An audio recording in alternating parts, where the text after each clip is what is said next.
سننے میں آیا ہے کہ افواہیں بھی گشت کر رہی ہیں کہ آپ کوئی نئی پارٹی بنانے جا رہے ہیں، یہ کہاں تک صحیح ہے؟ اب افواہوں کا جواب میں تھوڑی نہ روز روز دے سکتا ہوں. اگر کوئی پارٹی ہے مجھے بھی بتائیے، میں بھی آتا ہوں. شیخ صاحب کی رحلت پہ ان کے خانوادہ کو اور پوری مسلم امت کو تعزیت پیش کرنا چاہوں گا، تسلیت پیش کرنا چاہوں گا. اسی حوالے سے یہاں پہ آئے تھے. اخلاقی ذمہ داری ہے، سماجی ذمہ داری ہے. اس طرح کے موقع پہ مسلمان کی تعزیت کرنا ہماری اخلاقی ذمہ داری بنتی ہے. اس طرح کے خانوادوں کے سامنے تعزیت کے لیے آنا ہماری اخلاقی ذمہ داری بنتی ہے. باقی جس طرف آپ نے اشارہ کیا وہ نہ صرف ایک شخص پہ، یہ سب چیزیں، ان سب چیزوں کا شکار پورا کشمیر ہے. کشمیر میں جو پر اثر نفوذ جو رہے ہیں وہ اس چیز کے شکار رہے ہیں.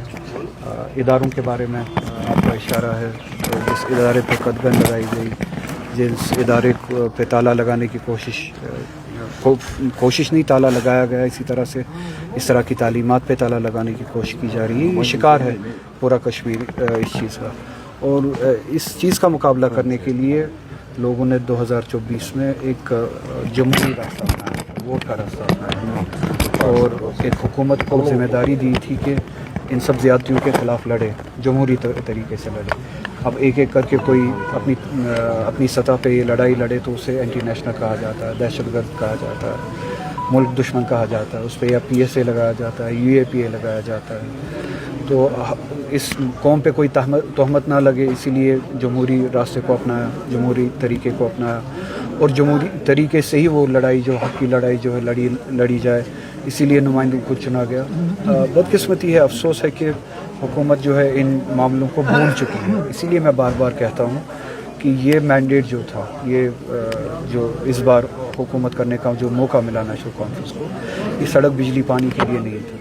یہ مینڈیٹ تھا، یہ جو انسٹیٹیوشنل زیادتیاں ہوئی ہے، یہ کنسٹیٹیوشنل زیادتی جو ہوئی ہے ہمارے ساتھ، جو ہمارے کنسٹیٹیوشنل رائٹس اور پروٹیکشنز چھینے گئے، اس کے بعد جو زیادتیاں کی جا رہی ہے انسٹیٹیوشنز کے ذریعے، ان سب چیزوں کے خلاف لڑنے کے لیے، اپنے پروٹیکشنز کو واپس حاصل کرنے کے لیے، کنسٹیٹیوشنل پروٹیکشنز کو واپس حاصل کرنے کے لیے، کلچرل پروٹیکشنز کو واپس حاصل کرنے کے لیے، اور اسی طرح سے اس طرح کے اداروں کو دفاع دینے کے لیے، صحیح دفاع دینے کے لیے، ہمارے لوگوں کو احساس تحفظ دینے کے لیے یہ مینڈیٹ ملا تھا. مگر وہ لڑائی جو ہے اب بدقسمتی سے یہ حکومت بھول چکی ہے. اسی لیے اس کا خمیازہ ان جیسے لوگوں کو بھی اٹھانا پڑتا ہے، ان جیسے اداروں کو بھی اٹھانا پڑتا ہے، اور ان کے ساتھ ساتھ ہم سبھی کو اٹھانا پڑتا ہے. کسی نے کسی کو اگر زبردستی کنورٹ کرایا ہو تو کیس بناتے تو سمجھ جاتے، مگر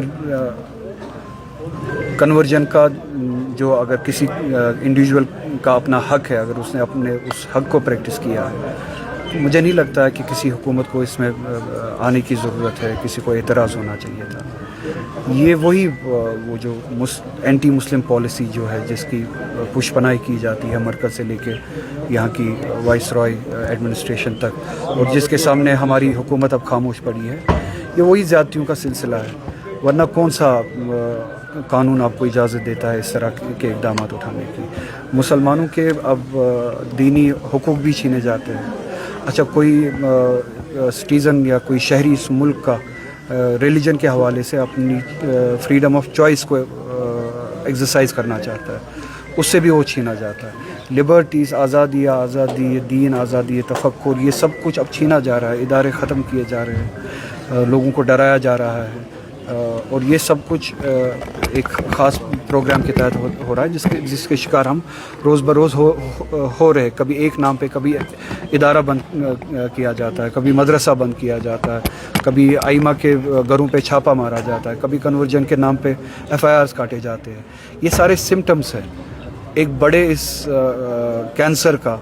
وہ کینسر یہ ہے کہ جو کنسٹیٹیوشنل پروٹیکشنز ہم سے چھینی گئی، جو جمہوری پروٹیکشنز ہم سے چھینی گئی، جو سٹیٹس گرایا گیا